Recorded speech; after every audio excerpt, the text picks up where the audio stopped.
Dr. Elizabeth Boggier, and from Mountain View Veterinary Hospital. We're in our Denville location today, and what we want to talk to you about is helping your pets transition to going from having you at home at all times to then now transitioning to you now having good work.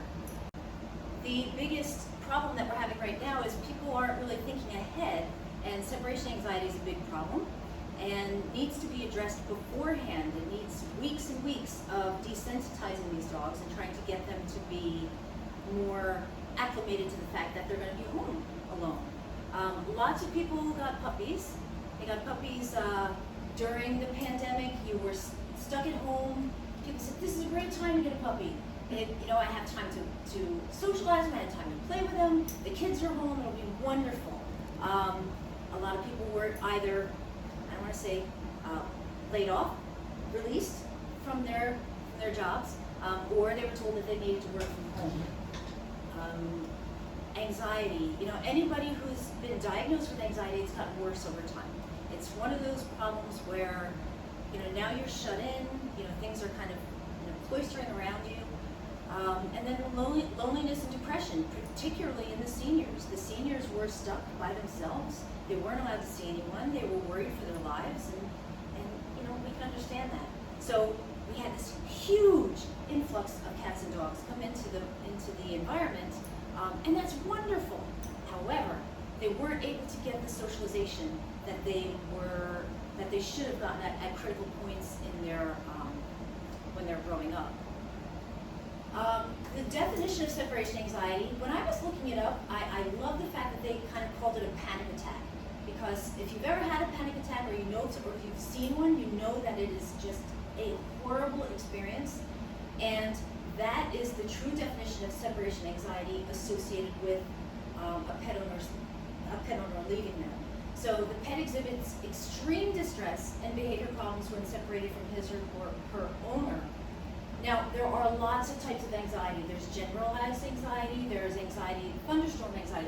There's so many different ones, but right now I want to focus on the fact that people are going back to work and they're accustomed to having their pack with them at all times. Signs of separation anxiety can range wildly. Everybody thinks about the dog who destroys the home, who is going to the bathroom in the house, but vocalizing, barking and barking and barking, panting and drooling. I didn't know until I took my dog for, what is it called? He was becoming a service dog, that one of his cues is panting. So I had no idea. They said this is one of the signs of them being stressed. I did not know that. Drooling, pacing, destructive behavior, house swelling, and of course not eating. I have clients come in all the time who say that their pet doesn't eat until they get home, and they don't realize that that's a stress response. That's not normal. Signs of stress, you have your more subtle signs, like the panting, the pacing, licking of the lips, yawning is another one too, and that's to signal the rest of the animals in the pack that there's something to be worried about. That walleye, we call that the side eye. If somebody's looking at you and they're giving you that little bit of side eye, you're like, ooh, okay, I get it. And then of course lifting up their paws, which is another thing that my service dog used to do.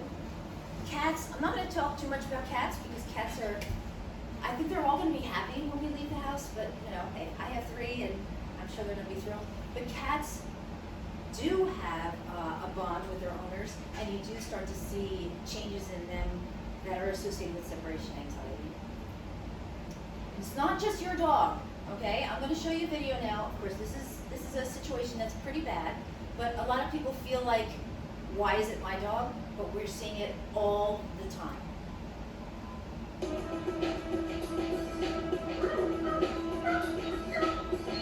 Look at this. He ate the friggin' shelf.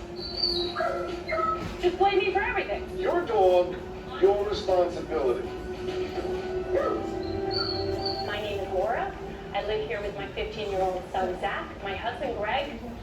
I'm a mixed martial artist. I've taught for the last 15 years, trained hundreds of people to the level of black belt. Come in! We got Scooby when he was about 15 weeks old from a kill shelter. A simple puppy.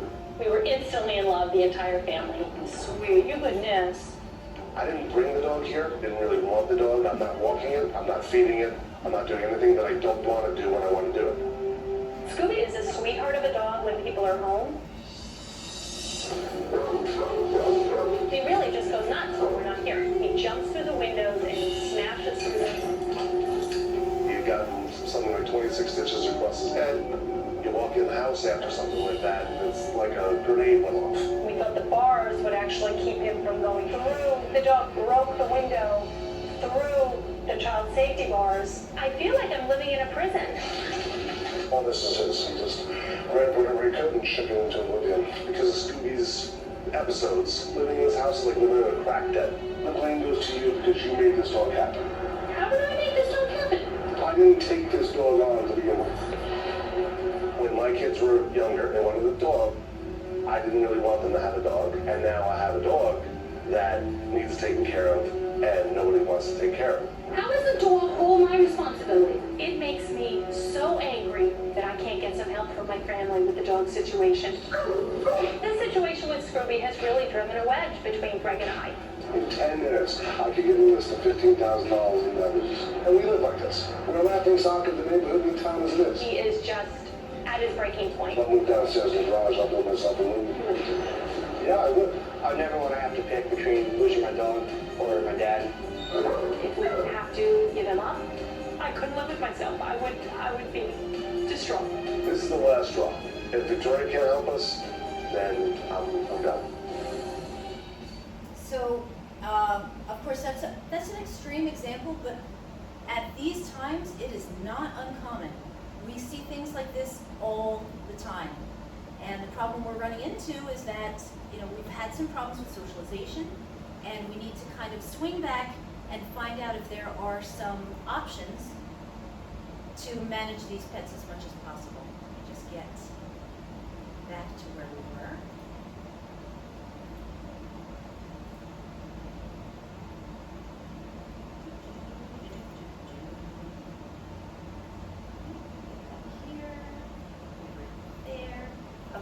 So I'm sure that you can sympathize with these people because you've had pets and you feel like you're the only one. And what did I do wrong? And just like that poor woman, she didn't do anything wrong. Of course, it was a rescue dog too, so you don't know the circumstances behind her, adopting the pet. But clearly, there's a major, major problem that needs to be addressed. And it is a family problem. It's not just one person. If it's just laid on one person, it's just not going to be helpful. So for severe anxiety, that's not what this talk is for. It is for what you want to do is see your veterinarian because medication is most likely something that you need to pursue. We're going to talk about some of the things that you can do, perhaps if your pet is already medicated, or if you feel like you know that the pet has had anxiety and you need some techniques in order to reintroduce them to the fact that they're going to be alone. So what can you start doing now? Arrivals and departures should be very muted. And what does that mean? So you know what? You're leaving the house and you go, oh, I'm gonna miss you. I miss you. Oh, I can't wait to see you again. That just ramps them up. That is not such the best thing that you should do. And on the flip side, of course, when you come home, you don't want to say, oh, I missed you. I couldn't wait till you get here. Because then again, they're eagerly anticipating your arrival. So it sounds a little bit harsh, but you want to make your arrivals and departures very muted. You just pick up your keys, you get ready to go. Don't even talk to the pet. We're going to talk about some other things that you can do. But the key is though that you want to make things not so excitable for them. You want to start leaving the home for short periods of time. And what that means is you need to leave the environment. You cannot just stay outside. They know you're there. They're not dumb. So you actually need to leave the environment, even if it's for 5 minutes. And if you come back and the pet isn't pacing and panting and drooling and everything else, tell them what a great dog they are. Try to use verbal praise if you can, because that's really all they want. We do a lot of treat motivations, but really all pets want is for that love, that interaction between their owner and themselves. Then, this is very difficult. When you come home, you need to ignore them. because they come up and they're jumping on you. You just need to be very muted and just, not really until they're calm. Once they're calm, then you can, I miss you and blah, blah, blah. But that initial anxiety is already over with. You want to do a gradual transition into full-time absence. Now, some people, you can talk to your employers. This is a big problem, and the employers know it too. So you might be able to start working a couple hours a day, or maybe 2 days a week to start out with, but you want to make it a very gradual transitional process. Another thing that you can do is if you already work from home, you can perhaps take your computer and work in another location where they have Wi-Fi and you can still get your work done, but you're not in the house. Exercise, oh my gosh, everybody talks about this and nobody wants to do it, but it's so important. The saying a tired dog is a good dog is not, is definitely true. I mean, it's just, it makes a big difference. It helps them mentally, it helps them physically, it helps us physically. It's a bonding time for you and your pet. It increases their confidence and the mental stimulation. If you have a dog who's in the house constantly and they have nothing else to look at, that's not doing much for their psyche. And then they go outside and they see all these things and they get very, very upset about it. Things that you can do once your pet is at home. Treat puzzles, there are a ton of treat puzzles online. They're relatively inexpensive. You can go ahead and give them that when you're leaving. Again, though, don't say, I'm gonna go now, here's yours. No, you just kind of want to make it very muted. Calming music. I just did this for my dogs the other day. I said, please, put on calming music for my dogs. And there was something that she put on. I think actually it was called calming music for dogs, honestly. Video. Video is a good idea so that you can monitor what the pet is doing at home. However, you really shouldn't talk to them. People have a tendency to go in there and they're like, oh, I miss you so much. And now the pet has no idea where you are and they're frustrated. They want to get to you and they don't know how to do so. There is a product called a Furbo. And there's no kickback, there's nothing associated with me and Furbo, but I do have one because a client gave it to me. Thank you very much, the Blooms. The Furbo is a unit that has a video on it, and it pops treats out to them. Now you can talk to your pet on it, but again, we don't recommend that. But you can see what they're doing, you can see if they're agitated. You can also give them a small treat. My dogs very quickly became accustomed. There's a little sound at the beginning, and once they heard that, they were done. They would just stare at that thing. But at least it takes their mind off of thinking about everything else that they need to be responsible for in the rest of the home.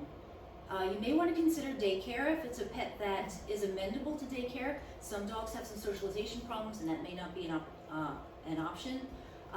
And then long-lasting treats like Kongs, you can fill those with peanut butter. You can freeze them so they last a little bit longer. Dental chews, I'm all about dentistry. That's like my big thing. However, just caveat, as far as the dental chews are concerned, don't ever give your pet a chew that you might be worried about swallowing without making sure that they're going to be okay. Medication. I just have to make one mention about medication because everybody wants a pill. And the reason why we're doing this talk now in July is because we're concerned that people at the beginning of September, the end of August, are going to start coming in and saying, my dog has anxiety, what am I supposed to do? Oh my gosh, well, you should have come 4 weeks ago. But medications are very helpful. They're not for every pet. It all depends on the severity of their anxiety. And medication, a pill alone will not help any problem with anxiety. You must use medication in conjunction with behavior modification.